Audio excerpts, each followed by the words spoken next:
It actually is that sometimes you set a goal, like I'm going to memorize the whole Quran. It's a little big, that goal, a little bit too big. So when you take on a really big goal, then when you look at it, and you go to grab the Mus'haf, and you're like, well, that's a lot of pages. Okay, I think I'll start tomorrow. Because you get intimidated because you set a goal that's so big that you feel like even if you take a single step, it won't matter. So what if I memorized it? Look at how much I didn't memorize, right? For someone who just starts running, right? They can run 20 steps and go, and they're like, okay, from here to the end of the block. And they're looking at the end of the block and they're like, there's just no way. I can't do this. Okay, don't look at the end of the block. Just look at the next 10 steps. You see that flower over there? That bush over there? Just up to that bush. I'm like, oh, I think I could do this. And they get there. No, just, you see that little fence over there? Right there. 10 feet away. Just get to that. And you know what? When you have shorter goals, easier goals, then before the person knows it, they finish the entire block.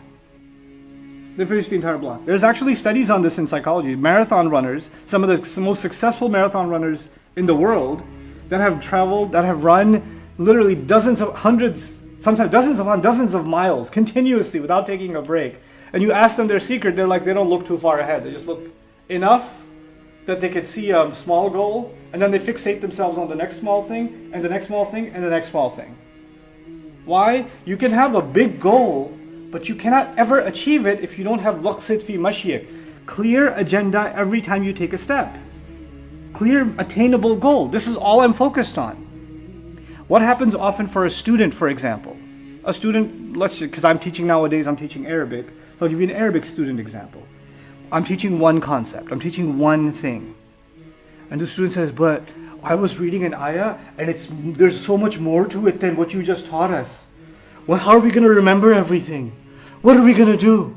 There's so much Arabic. Hold on. Just this step. Your goal right now is to not look at the rest of the ocean. Your goal right now is to just sit on that little boogie board and take one stroke.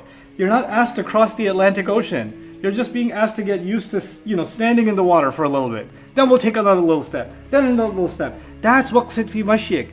Tangible goals that you can actually achieve. That's what a day is about. That's how a person has to think.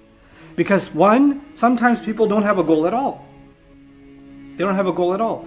Or two, they have such a big goal and they never divide it, slice it up into smaller goals.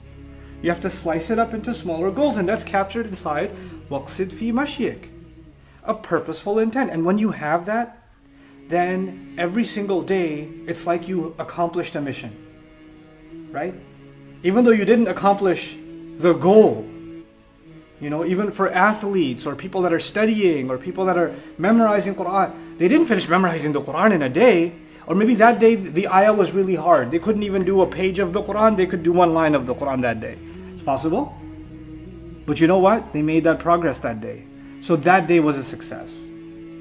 That day, they accomplished their goal that day. And if they died that day, they died successful. Right? وَأَلَّيْسَ لِلْإِنسَانِ إِلَّا مَا سَعَى. A person will have nothing to their advantage except the efforts they made. What did you try to do? That's it. That's all we're going to be asked about. So he's teaching his son a very powerful lesson. Look, have goals, be clear about them, and then take steps. That's the other embedded meaning inside, waqsid fi mashyik, in your walk. In other words, goals aren't going to come to you. You're going to have to go to them. We've become so used to getting delivery, right? And then advertising feeds that too. Watch this or do this for 3 minutes a day and you're gonna da-da-da-da-da. Or just, do this and then you'll get this and you'll get this. So that means, and by the way, the more they try to sell you a product, the more there's no effort required on your part, it'll do all the work for you, right? And the reality of life is that nothing will come your way until you take the steps, until you make the effort, until you brave. In أول ما تبدأ بخطوة, the famous saying that's in so many cultures, 1,000 miles start with a single step. That's waqsid fi mashyik. But what else does that? It has other impacts. When you have a goal like that, like every day you have a particular goal, then other distractions have to be put on the side. No, I can't play video games right now. I gotta get this done. No, there's no time for me to watch a movie right now. I gotta get this done. Hey, listen, I'll text you later. I gotta get this done. I have a goal. You understand? So you don't have marah anymore. You're not jumping from one thing to the next and next. And what do you want to do now? No, what are we gonna do? You're not running aimlessly in life. You actually have something to fill your hours with, your minutes with. And once you accomplish that, then you can reward yourself and take a break. Great. But you at least feel like that day was a success. That day I accomplished something. And when you do that, this is the last part of this at least this ayah. Where does confidence come from? Confidence doesn't just come from, well, you have to be brave and you have to not be nervous and intimidated by other people. No. Confidence comes when you have a purpose and you're accomplishing that purpose. You're so focused on your goal that other people become invisible. You ever see a child that's building Legos? Like the universe stops existing because they've got a goal. They're just building it. Empires around them can rise and fall. They're still building it. Because they're not looking at what anybody else is doing. When you are clear about your goals, then other people and how well they're moving forward, or they're not moving forward, or whatever else they're doing, all of that becomes irrelevant. All of that just disappears from your mind. And when that happens, what is confidence? Confidence means you're sure of what you're doing. You find meaning in what you're doing. You don't need to prove yourself to anybody. You have nothing to prove because you already have a goal. You're working towards that. And when somebody else comes and says, by the way, I know some people that have the same goal, they're way better than you. Good for them. Thanks, bye. And you keep working on what you're doing. Because you're too focused. You have when someone has qasd in their mashi, waqsid fi mashik, when they have a goal and a direction, a purpose in their walk. You know what that means? Then they're not looking this way or that way because they're focused on what they got to look at. That means you just stop being distracted by what others are doing. And you don't need to tell, hey, by the way, guess what I'm doing?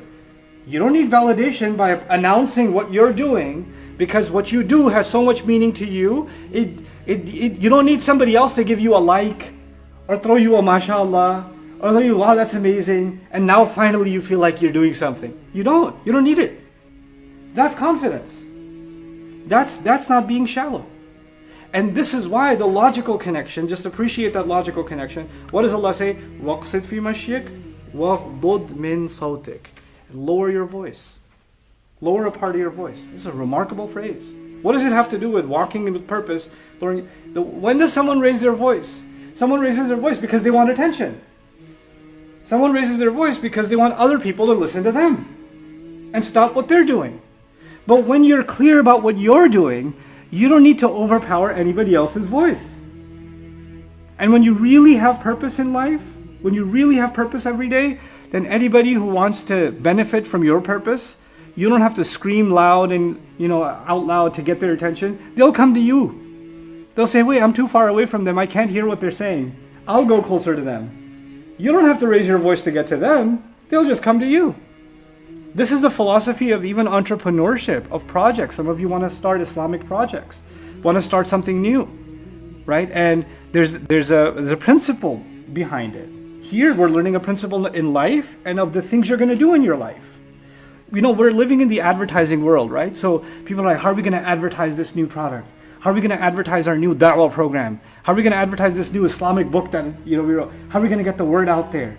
We have to scream loud and clear from every corner before we can, And you know what? The new world of advertising is about endorsements, right? Get an athlete to endorse this shoe, right? Or get some celebrity to say, this is the book you want to read, right? So this is all about other people who have accomplished something are now validating what you're hoping people will like because they like them. In other words, the service, the product, the venture, whatever it is, it cannot stand on its own feet. It needs the attention of someone else making it valid. On its own, it's not strong enough. Not enough people are benefiting from it. You know why? Because your concern is still people and how loud you are, and you're still looking around. You're still not focused on your goal.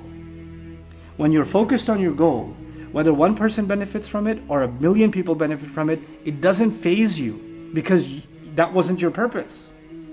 Your purpose was to accomplish something meaningful. And that is where sincerity also comes from.